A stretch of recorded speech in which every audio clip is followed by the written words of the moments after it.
film with friends, missing VHS videotape repeating.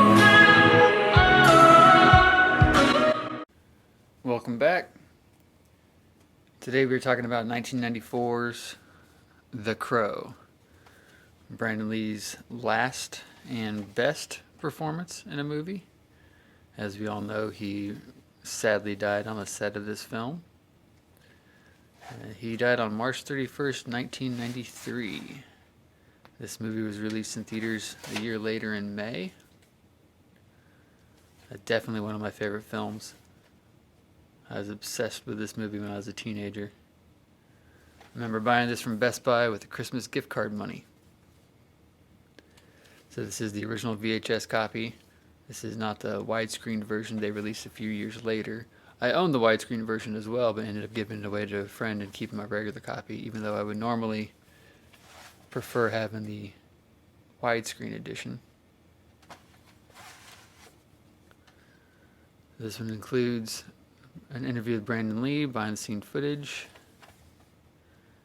So what I find most interesting about this is this has two trailers for coming attractions coming soon to theaters. One for The Crow 2 and one for Halloween 6.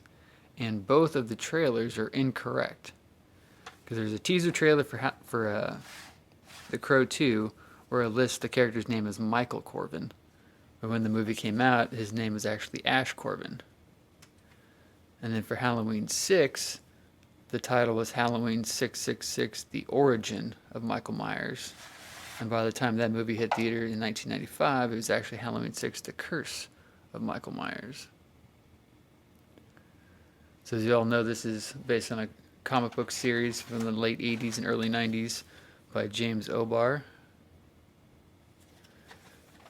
Written by David J. Scow, who's actually a couple years before this wrote Texas Chainsaw 3 Leatherface. And directed by Alex Proyas, who would later go on to direct Dark City, one of the greatest films ever made.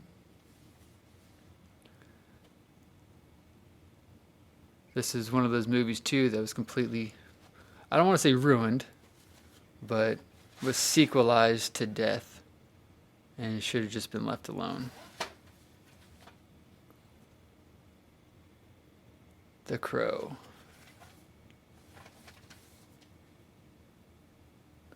As always, like, share, subscribe. Did you see this movie in theater? Did you see it when it first came out? Did you see a showing of it later on? This is actually, luckily, one that I ran on 35mm, now that I think about it. We ran it on, Devil's Night, back in 2014 or 2015. One of those nights we did a 35mm screening of it. All right. Like, share, comment below.